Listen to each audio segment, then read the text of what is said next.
अगर आप हेल्थ से जुड़ी कोई जानकारी चाहते हैं तो कमेंट बॉक्स में हमें लिखकर बताएं और हमारे चैनल हेल्थ अवेयरनेस हब को सब्सक्राइब करें ताकि हेल्थ से रिलेटेड अपडेट्स आपको मिलते रहें।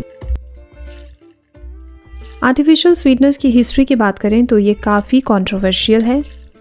कई हेल्थ अथॉरिटीज़ ने आर्टिफिशियल स्वीटनर को सेफ माना है, लेकिन उनकी सेफ्टी को लेकर कई बार डाउट्स और कंट्रोवर्सीज हुई हैं।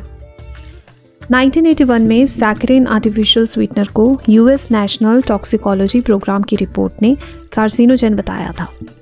लैब स्टडीज़ में यह पाया गया कि ज़्यादा मात्रा में सैकरिन रैट्स में ब्लैडर कैंसर कर सकता है, लेकिन कुछ और स्टडीज़ के मुताबिक ये रैट में होने वाला ब्लैडर कैंसर ह्यूमंस पर अप्लाई नहीं होता, जिसके बाद 2001 में सैकरिन को ऑफिशियली सेफ डिक्लेयर किया गया और उस पर से बैन हटा दिया गया।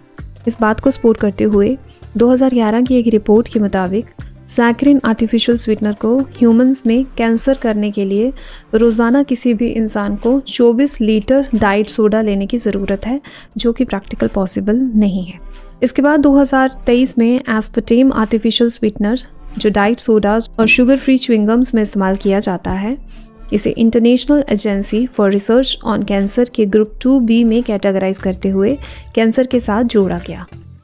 ग्रुप 2B में उन इंग्रेडिएंट्स को रखा जाता है जिनके बारे में लिमिटेड एविडेंस यानी सीमित प्रमाण होता है कि ये इंग्रेडिएंट्स ह्यूमंस या फिर एक्सपेरिमेंटल एनिमल्स में कैंसर का रिस्क बढ़ाते हैं। इस विषय पर FAO WHO expert committee on food additives ने यह दावा किया कि इस पर कोई क्लियर एविडेंस नहीं है कि एस्पार्टेम ह्यूमंस में कैंसर कर सकता है, और उन्होंने ये भी कहा कि एस्पार्टेम आर्टिफिशियल स्वीटनर को कार्सिनोजन के रूप में क्लासिफाई करना गलत है और वो IARC की इस कैटेगराइजेशन से असहमत है। फिर 2023 में European urology open science journal की एक पब्लिश्ड स्टडी में ये पाया गया कि रोज़ाना आर्टिफिशियली स्वीटन बेवरेजेस को लेने से किडनी कैंसर का रिस्क बढ़ता है।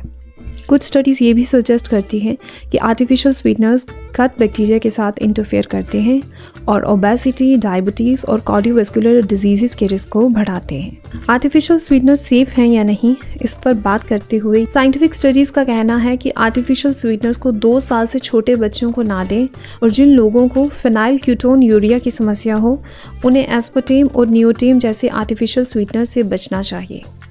FDA ने कंपनीज़ को ये मैंडेट किया है इन स्वीटनर्स का इस्तेमाल करते वक्त एक वार्निंग लेबल बॉटल्स पर ज़रूर लगाएं।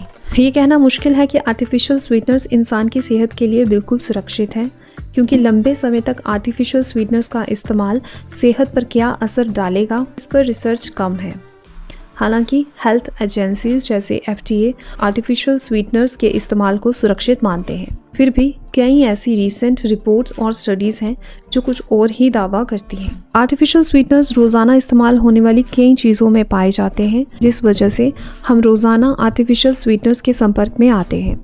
इसलिए ये सलाह देना ज़रूरी है कि आर्टिफिशियल स्वीटनर्स के इस्तेमाल को सीमित रखें। साथ ही आर्टिफिशियल स्वीटनर्स की तरफ जाने से अच्छा है कि चीनी का सेवन कम करें।